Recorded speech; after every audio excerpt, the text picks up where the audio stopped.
Спутник Кыргызстан радиосу өз эфирлерин улантат. Биз күн башат программасынын алкагында жакынкы чыгыштагы абал тууралуу кеп курмакчыбыз. Жакынкы чыгыштагы геосаясий чыңалуу дүйнөнүн бүгүнкү күндө көңүл борборунда болуп турат. Айрыкча Ормуз кысыгы айланасындагы абал ушул энергетикалык рынокко түз таасирин тийгизип, нефть баасынын өзгөрүшүнө дагы себеп болууда.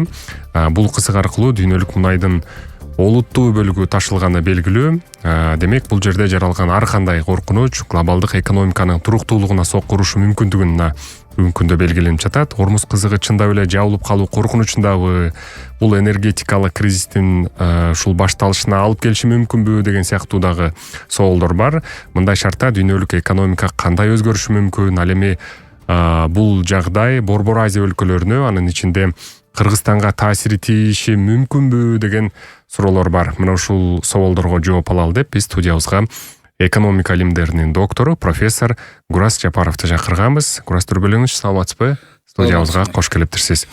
Агай, жакынкы чыгыш бул эми жалпы мына масс медиада бүгүнкү күндө башкы бетте күндеминдеги негизги тема бойдон дагы калууда. Азыркы учурда геосаясий, геоэкономикалык кырдаал боюнча кеп куралы, ошол жакынкы чыгышта абалдагы мындай туруксуздук таасири кандай болушу мүмкүн, анын ичинде экономикага таасири тууралуу да сөз кылалы.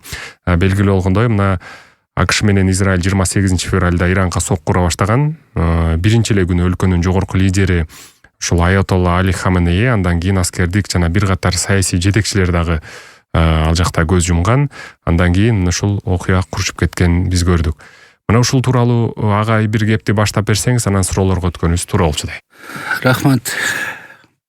Эми бул согуштун башы мындайча айтканда өзөгү байыртадан эле келатат.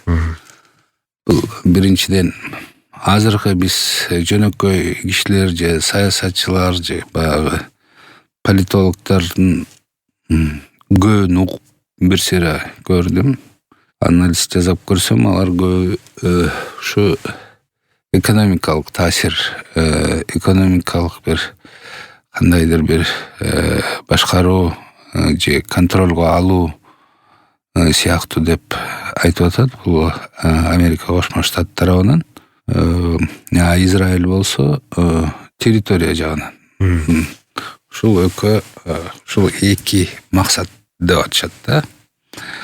Ооба кандайдыр бир деңгээлде мен ага макулмун.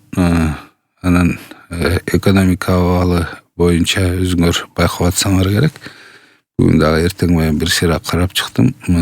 Бүгүн Брент баркасындагы нефть баягы абал курчуп кеткенде 140ка чейин чыккан.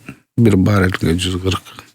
Эртең менен карасам, ошо $98 бир баррелге $98 деп туруптур.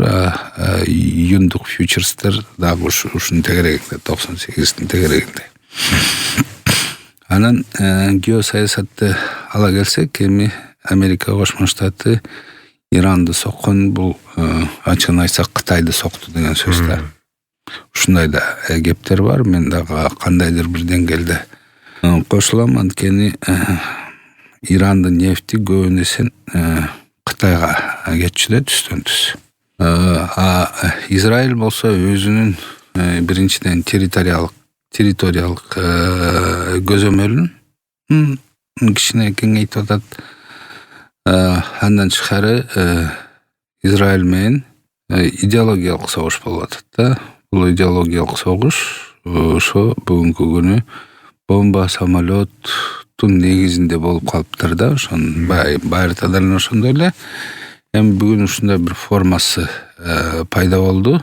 Ошон үчүн бул жерге дагы мындай тереңирээк бир анализдер керек го деп ойлойм да. Экономика, геосаясат, геоэкономика тармагын сиз азыр айтып кеткендей, айтсам, нефть ушу деңгээлде пока маселе чечилмейинче бүгүнкү күндө Америка Кошмо Штаты блокада кылдык деп атат. Бир жагын эми Ирандын нефтин көбүнесе Кытай алса, анан Кытайдын кемелерин өткөрүп атат. Азыр 1-2 кемеси өтүп кетти. Кытайда даяр болуп турат бүгүнкү күндө. кандай сценарий болуп кетет деген сыяктуу. Ошон үчүн бүгүн азыр ушул курч абал боюнча турат да. Келечегин да каяка барабыз? Примерно ушу бир жуманын ичинде белгилүү болот да. Биз азыр мына нефтинин баасына көбүрөөк токтолуп атпайбызбы агай? Бүгүнкү күндө бир катар экономисттер, эксперттер анын баасын азыр болжолдоп атат, Ормуз кысыгына байлап, бул дагы дээрлик $180-200 чейин барышы мүмкүн экендигин барелдин. Ушуга барышы мүмкүнбү? Бул эми абалга жараша да. Эгерде Иран анан Иранга жардам берүүчү дагы бир кандайдыр мамлекеттер кызыктар болсо, эми бияка кимдер кызыктар? Бияка Кытай кызыктар да. Иранга жардам бериш керек да. Анткени Кытай негизги нефть булагын жоготкон атат да. Андан тышкары орустар менен дагы, Россия менен дагы Ирандын экөөнүн ортосунда стратегиялык келишим бар. Ошол эле курал жарак поставка боюнча бар да. Анан ошону бүгүнкү күнү орустар Россия аткарабы же аткара албайбы ушундай абалда.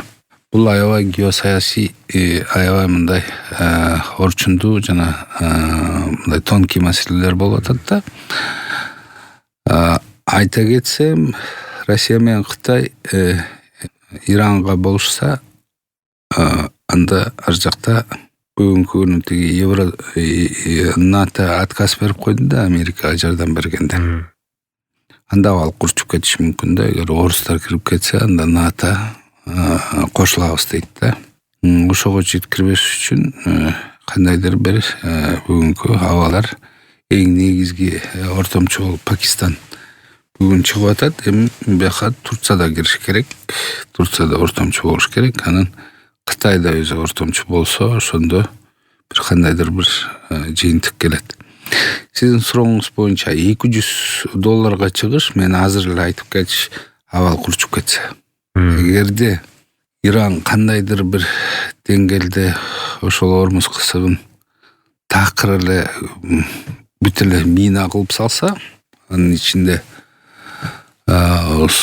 суунун астындагы миналар, жаңы миналарды аны разблокировать этиш аябай оор, убакыт талап кылат, техника талап кылат. Ошондо кандайдыр бир ошо баа аябай кескин өсүшү мүмкүн да. Маселен, азыр кээ бир Перс булуңундагы өлкөлөрдүн ири нефть иштетүүчү заводдору азыр иштебей турат, токтоп турат, дрон чабуулдарына байланыштуу жана башка коркунучтарды эске алганда. Азыр бүгүнкү күндө дагы бир маселелер бар. Эгерде мындай бул Иран маселесин чечип, кайра мындай сүйлөшүүлөр ордуна келе турган болсо, анда кайра нефтин баасы түшүшү мүмкүн деген бар. Ошол эле учурда мындан ары бул рынок таптакыр өзгөрөт. Бул нефтин баасы кескин түшпөйт, мындан ары көтөрүлөт деген да маселе бар. Ушу кандай мындай болжолдосок болот? Бул абал өзгөртүбү рынокты таптакыр? Кейнс айткандай, долгосрочной перспективе мы все умрем дегендей. Аны ким айтып аттыр эми, кандай болоорун, каяка барып токторун, эми мен экономист катары айтып коеюн.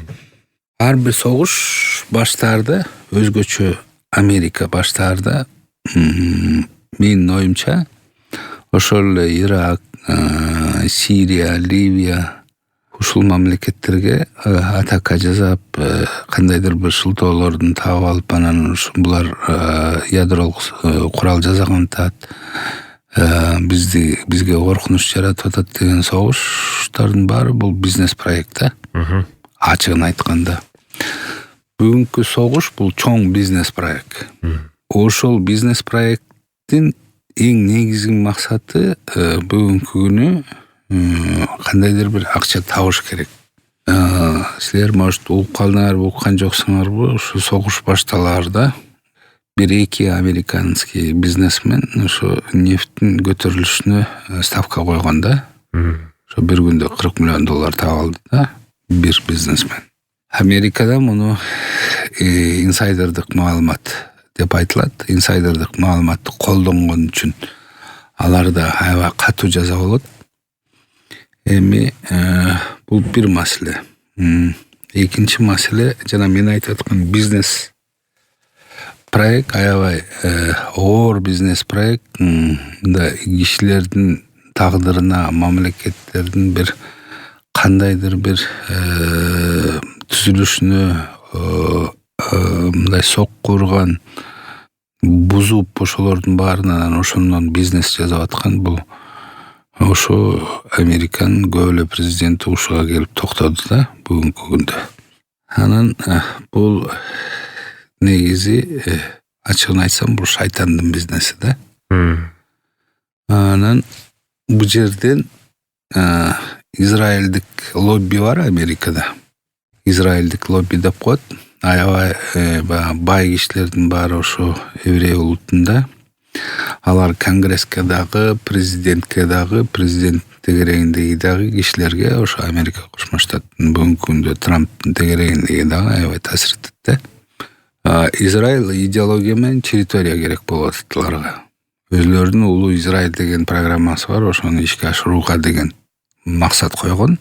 Ошон үчүн бир кандайдыр бир территорияны Ливандан алыш керек. Палестинаны уже почти жоготушту. Бул өзүнүн ошондой максаттары бар. Эл аралык коомчулук кандай буларга эл аралык коомчулук дегеним жөнөкөй элдер, ошо бүт мамлекеттин жөнөкөй жарандары буга каршы болуп атат, бирок ошо биз айтып аткан элитасы бар да. Ар бир мамлекеттин саясий элитасы бар, бизнес элитасы бар. Алар унчукпай момундай болуп отурушат да, эмне болор экен мындан ары, азыр бирдеке десем кандай болот деп. Ошон үчүн Кыргызстандын да элитасы унчукпай отурат. Же айтаарга эчтекеси жок, бул же бизнеси ошо Америка менен байланышканбы, айтор бирөөсү да эчтеке дейт элек публично. Кыргызстандачы биз бияк тараптабыз, биз тигини колдойбуз деп мына уже бир айдан ашып калдыбы, бир ай болоюн деп калды делчи. Бир да саясий партиянын лидери же болбосо депутат же болбосо коомдук ишмер өзүнүн оюн айта элек да. Бизге ушундай позиция керекпи? Бизге мындай позициянын кереги жок. Бул коркоктук деп коет. Макул тиги өкмөт башчы же президент алар эми ушу бир өлчөп калчап атат, аларга болбойтур. Бирок башка рупорлор болуш керек да бизде. Айтыш керек да бул туура же туура эмес. Же болбосо айтыш керек биз баланчаны колдойбуз деп. Мен ачыгын айтайын, эми бул жанагы биздин кээ бир саясатта жүрөбүз деп өзлөрүн кыйын сезип атышпайбы? Аларда мындай эмеси жок экен деп койдум да баягы. Орустар айткандай духу жок экен да. Айта албайт.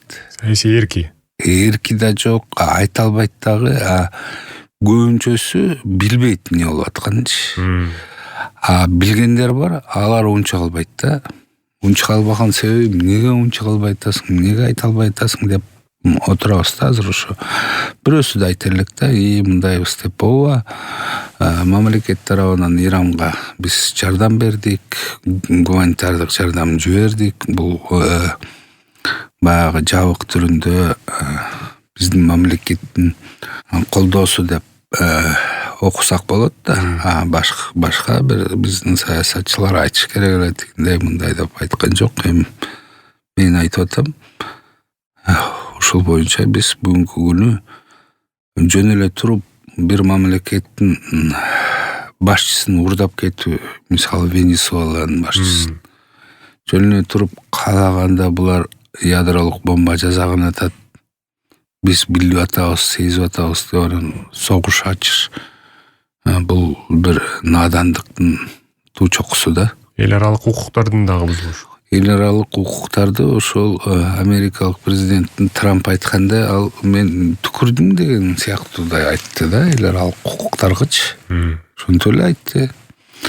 Эгерде эл аралык укуктарга түкүрсө, анда мен өткөндө дагы бир сере айттым эле, ошо бүткүл дүйнөлүк уюмду оонду ушу эгер Швейцария мамлекети макул болсо, ошол жака көчүрсө, соода саттык уюму бар, эл аралык ВТО деген. Ошондон ошол ВТОдагы бирдекени сүйлөш керек эле, отурат тымпайып эмне кылаарын билбей. Ошону ВТОнун негизинде санкция кирип, америкалык товарларга ошо бир кандайдыр бир ушул ООН тарабынан дагы саясий фигураларга нежелательный деген формулировкаларды берип, ушундай бир кандайдыр бир таасирдүү, орчундуу бир сунуш же болбосо бир нерсе алыш керек. Антпесе булар бүгүнкү күнү современный империя болуп калды да. Менин оюм ушул да азырынча. Жакынкы чыгыш боюнча Кытайдын позициясы кандай болду? Азында Кытайды айтып калбадыкпы? Алардын аракеттери кандай болуп атат? Мунун бар күчөп кетиши, андан ары ошол Кытай Тайвань маселеси жана башка маселелерди да курчутуйбайбы деген да. Сөз курчутат, бара-бара курчутат. Ал турган иш бүгүнкү күнү азыр ушу Тайвань боюнча айта кетейин. Кытай аякты баары бир алат. Аны ал жетпейт эч ким. Кытайгачы. Кытай өзүнүн мындай шашпаган бир саясаты бар да, шашпай иш кылат да. Акырындан ушинтип менен ошентип акырын келип басат да. Ошон үчүн Кытай ошо өзүнүн бүгүнкү саясатында азыркы учурда азыркы абал эң жакшы абал бул бүгүнкү күнү орустар Россия экономикалык эффектисин көрүп атат. Бүгүнкү күнү Кытай болсо жабыркагантат. Жабыркап атат да. Бул жалпы геосаясий компоненти да. Көзгө көрүнгөн. Көзгө көрүнбөгөн компонент. Ойлогон компонент бул диний компонент бар да. Израиль тарабынан диний компонент, Америкада ошого кошулуш керек. Бул ислам дүйнөсүнүн ортосунда бир кандайдыр бир чоң ажырым жаратыш керек. Чоң ажырым жараткандан кийин анан ошо жанагы араб өлкөлөрү ошолорду уже ичак эле басып алыптыр. Мен мурда ойлогом, Лига арабских государств деген бир организация бар эле. До сих пор оозуна балык жута алган, суу алып алганбы, эчтеке сүйлөбөйт, эметпейт. Алар дагы бир байкуштар экенин эми сездим бүгүнкү күндө. Ооба, туура. Акчасы бар, бай өлкөлөр, тигини кылышат, муну кылышат, жылкы багат, андан башка кудурети жетпейер экенин түшүндүм да. Бул бүгүнкү араб мамлекеттери жана бай араб мамлекеттерине тиешелүү айтып атам да. Саясий көз карашы булардыкы ким күчтүү болсо ошого жалынсак жакшы болот экен деген сыяктуу болуп калат экен деп ойттум. Бирок бул араб мамлекеттердин лидерлери бүгүнкү күнү Палестина боюнча да сүйлөй албай коюшту. Булар баягы ошондой Сауд Аравиясы, ошондой мамлекет жана алардыкы королевство дейм. Ошондой королевский семья бар болушу өтө орчундуу, кооптуу болуп атат да ислам дүйнөсүнө. Ошондо ал өлкөлөрдү мындай АКШнын этегиндеги өлкөлөр деп да койсо болобу? Ооба, эми Трамп ачыгын эле айтпадыбы, мен бир жеримди өбөсүң деп. Туурабы? Ачыгын эле айтты. Анан жашырган туура эле айтып атат.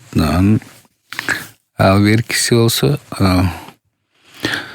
принц деген киши, мен өппөм, сенден самолет албайм деп мындай башкача бирдекени айтты. Анысы канчалык деңгээлде чын экенин, канчалык деңгээлде экен. Бирок азыр эми түшүнүп атат го дейм. Бүгүнкү күнү түшүнүп атат. Сен коргоочу нерсеңди бирөөнө тапшырбаш керек экен. Мисалы сен мамлекетсиң да.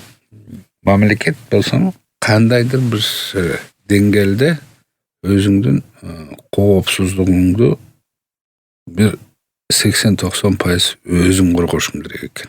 ошо идеологиялык коопсуздук, территориялык коопсуздук, саясий коопсуздугун өзүң коргобосоң, башка жанагы чоң мамлекеттерге эле мына сага бердик, сиз карап бериңиз деген сыяктуу болуп атат. Ошо араб өлкөлөр жанагы американский базалары бар эле, тигилер бар эле, булар бар эле.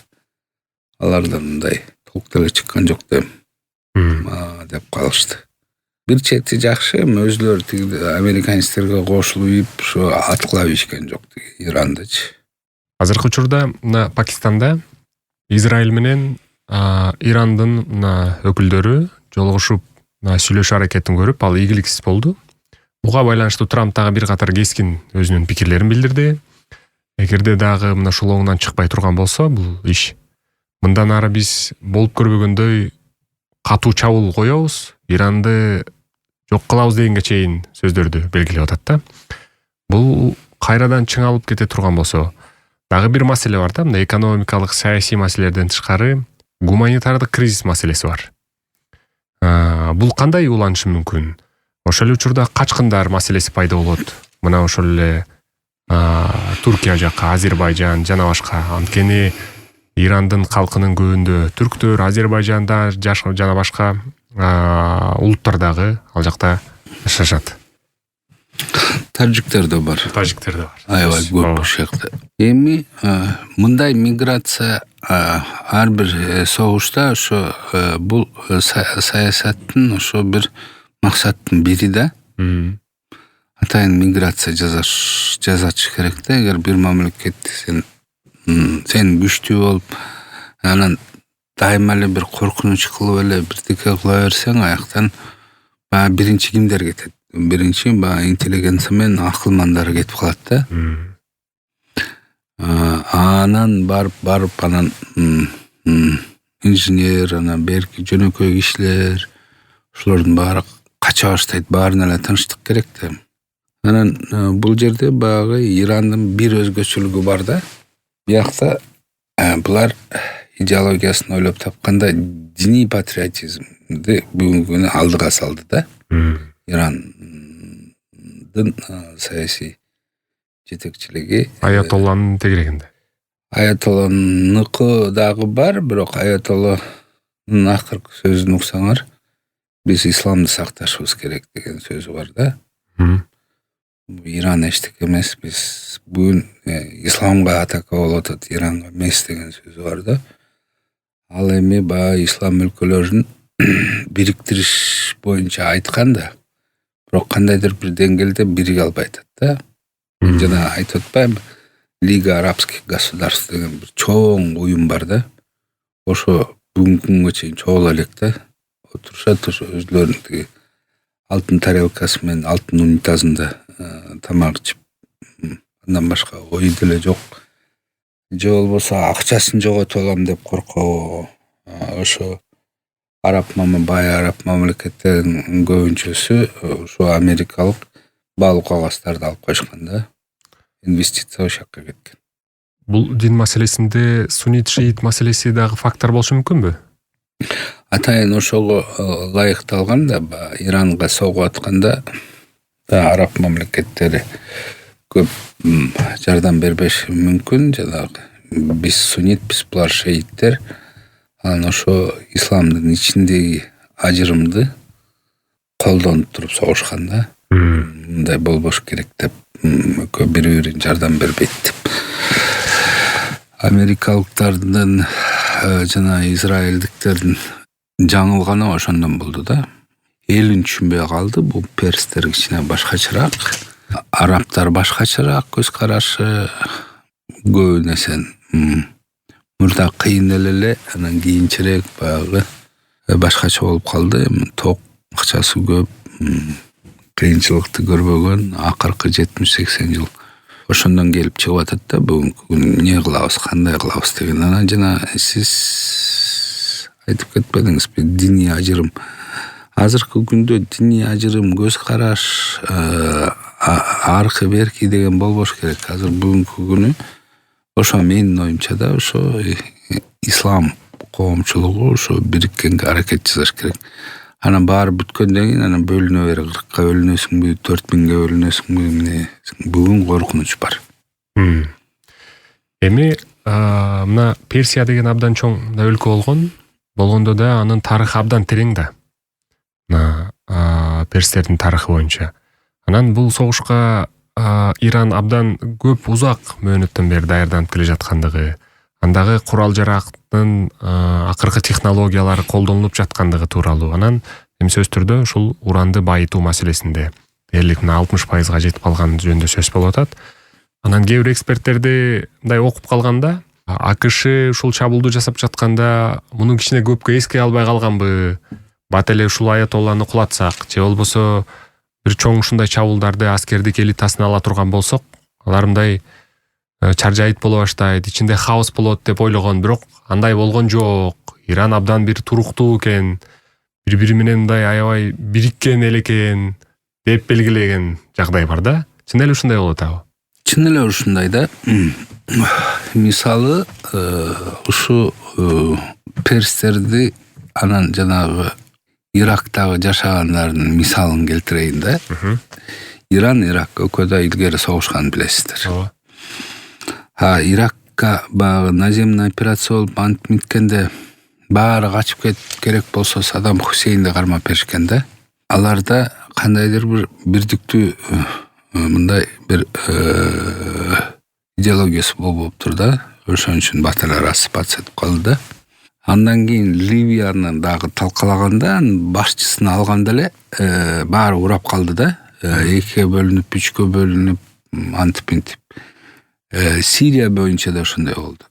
Анан баягы аналитиканы американецтер жазганда ушуларды ушундай башчысын алып, анан баланча аскерлерди алып, кыйындарын алып койсок эле чачырап кетет турбайбы деген сыяктуу анализ менен ушундай кылышканда, бирок кандай болбой калды да.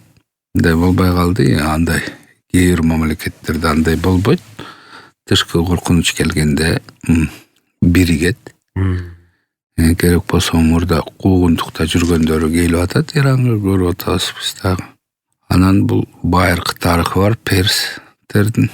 Анан ошол тарыхка көз чаптырып аналитика жүргүзгөн, үстүртөн жүргүзгөн аналитика болуп, анан жаңылып калышты да. Абал канчалык курчса дагы, керек болсо атомдук кичинекей тактикалык атомдук бомба соксо дагы Иран распад этпейт да бүгүнкү күнү. Болду уже. Болор болду да, бүттү. Идеология жактан, көз караш жактан Израиль дагы Америка Кошмо Штат дагы утуруп койду да. Ушул учурда бүгүнкү күнү. Да, алар бомбалай бериши мүмкүн, үстүнөн анан тигинтип ушинтип эзе берет да, анысы бар. Качкындар көбөйөт, анысы болот. Бирок мамлекет катары бул Иран тура берет да. Дагы 1000 жыл турат. Бул Ирак эмес, Сирия эмес, Ливия эмес, бул башка мамлекет, башка руханий байлыгы бар мамлекет да. Ошону жакшылап түшүнүп алыш керек да.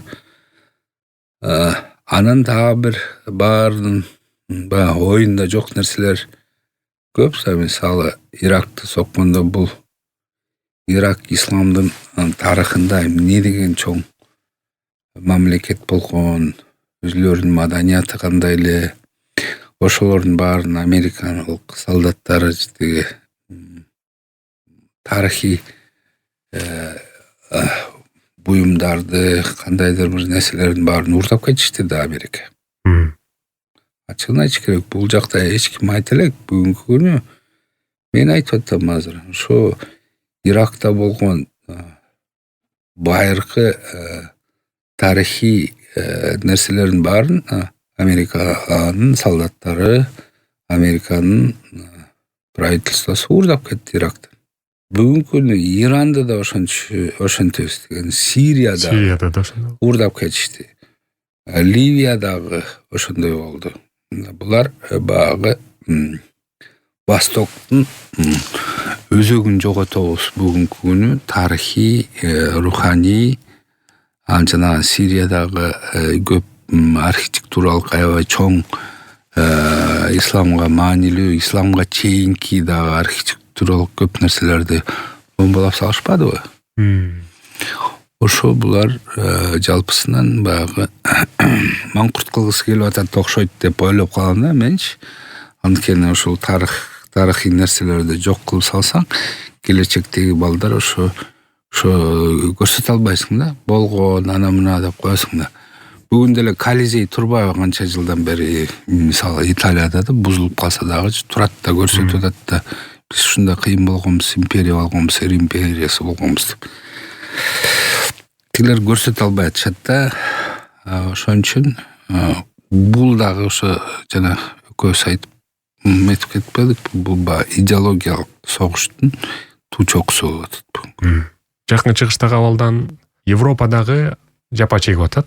Энергетикалык кризис жакшы эле сезилип атат. Британияда дээрлик май коюучу станцияларда узун кезектер туруп атат. Индияда абдан чоң кризис болуп атат. Европада анча-мынча кээ бир өндүрүш заводдорда жабылып атканга чейин барды да. Ошол эле учурда АКШда абдан чоң нааразычылыктар болуп атат. Ал жакта мына бензиндин, дизелдин баасы абдан кескин өсүп жатканын көрүп атабыз да. Трамптын саясатына, бийлигине каршы 100 миңдеген митингдик акциялар болуп атат. Жакында ошо Орто Догумда аяларда шайлоодо өтөт. Бул дагы катты таасир берип калышы мүмкүндүгүн дагы жазып атышат. Бул эми башка маселе. Ушулар боюнча айтсаңыз. Ооба, эми ушу аябай эже Американын бүгүнкү күнүн биз империя дей турган болсок, то империяда ким президент болоорун эл тандабайт да. Биякта бир кандайдыр бир күчтөр тандайт да. Бүгүнкү күнү ушу Трамп утуп кеткени ошол кандайдыр бир күчтөр ошо кишиге колдоп, ушу кишини президент кылды десек болот да. Кандай күчтөр бул? Бул эми атайын лоббисттер бар. Азыр орустардын кээ бир эксперттерин эми ойлосок, окусак, багы жомок сыяктуу болушу мүмкүн. Эми бул багы атайын клубтар бар, диний бир агымдар бар. Өзүңүз көрсөңүз керек, өткөндө Иран менен согушуп баштаганда кандайдыр бир диний кишилер келип, ушу Трамптын баарын колунун үстүнө коюп алып, ушулар бирдекелерди окуп атты да. Аябай коркунучтуу маселе болду да булчу. Анткени мамлекет менен дин экөө ажырымда жүрүш керек. Бирок ошол эле учурда ошо көпчүлүк диний көз карашын кармагандарды, ошол саясий лидерлер ошолорду карманыш керек да. Башка диний көз караштарды кийирип сыяктуу болуп атат да. Мен ошентип ойлоп атам да. Балким башкалардын ою ошондо башкачадыр. Анан эл каршы чыгып атат да. Эл каршы чыгып атат. 100 миңден да көп ар бир шаарда каршы чыгып атат. Бирок Трамп бүгүнкү күнү президент да. Импичмент деп баштап атат процедурасын. Ал процедурасы аябай оор. Ал процедура ишке ашканга чейин эме бар да. Американын тарыхында бир эле президентке импичмент болуш керек эле. Ошо эмне гейт эле Никсон, по-моему. Ошо кишиге импичмент жарыяланган. Андан тышкары мен силерге дагы бир айтып коеюн. Жанагы Америкада аябай саясий курчутуп аткан нерсе бул Эпстейндин файлдары деген маселе бар да. Бияка баягы Трамптын оппоненттери ушул файлдарды катуу эметип атышат да. Негизги аргумент катары. Ошон үчүн бул жерде чын экенин көрүп атабыз, баарыбыз көрүп атабыз.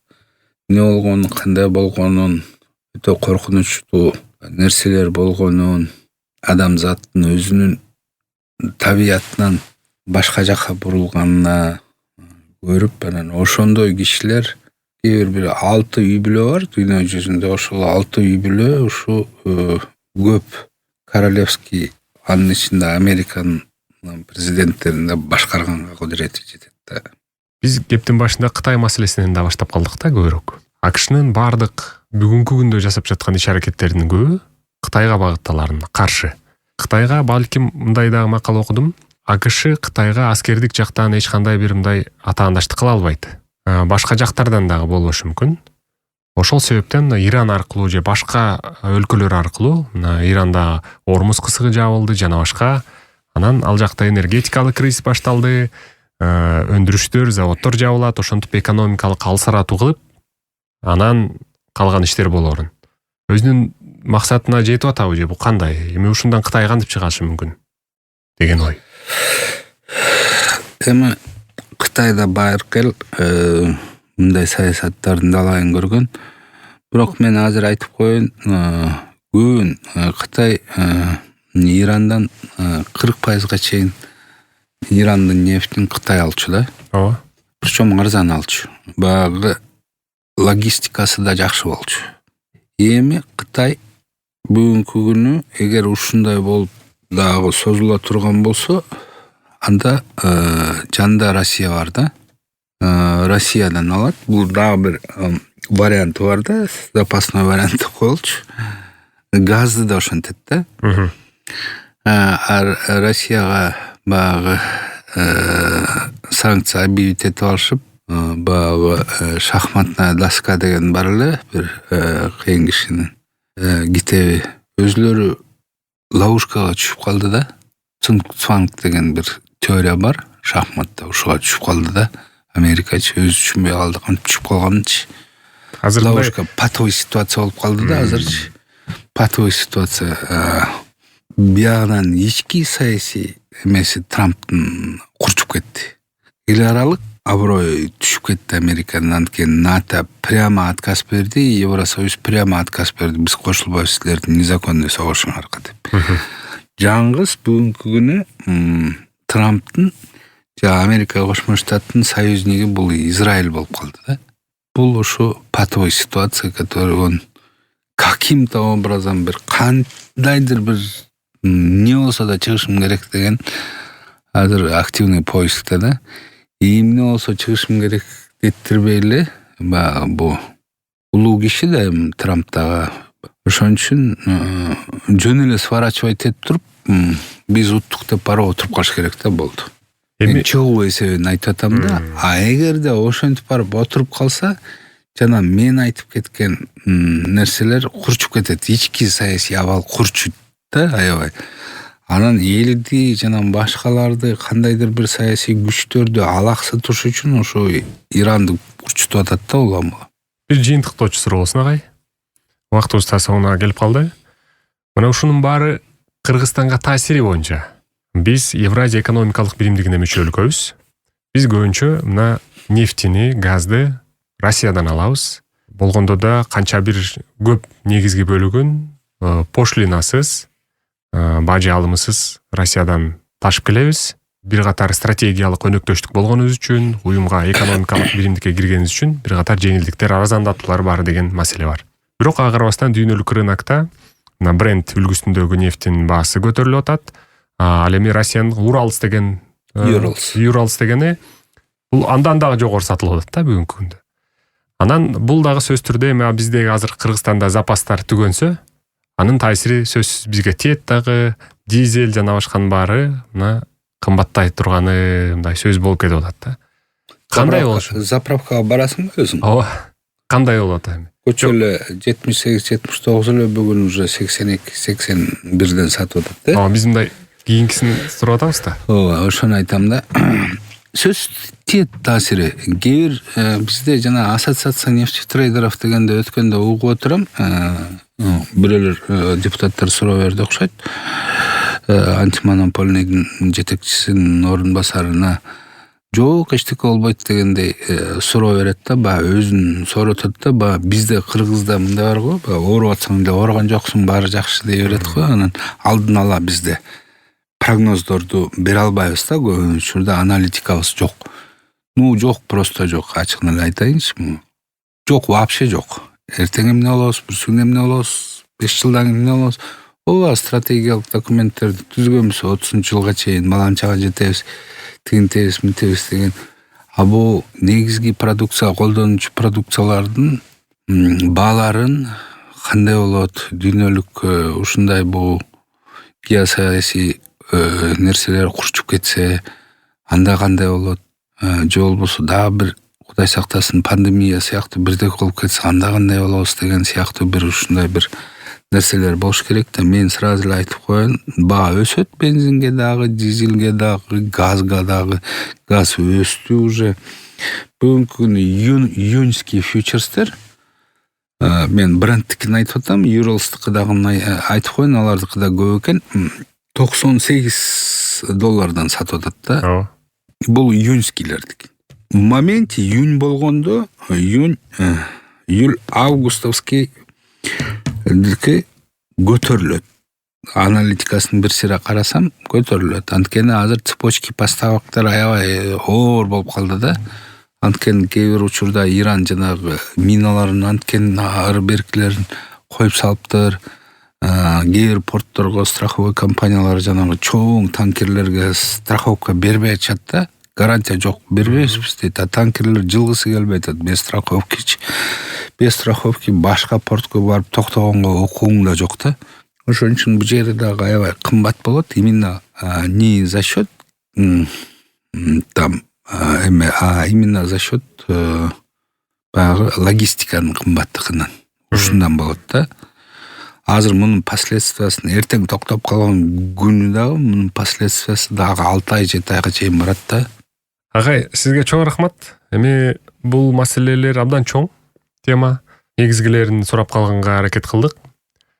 Сизге чоң рахмат убакыт келиңиз үчүн. Урматтуу угармандар, бизде студиябызда конокто экономика илимдеринин доктору профессор Гурас Жапаров болду. Биз ушул жакынкы чыгыштагы геосаясий, геоэкономикалык абал боюнча кеп курдук. Уктурууну мен Асылбек Бактыбеков алып бардым. Спутник Кыргызстан радиосу өз эфирлерин улантат.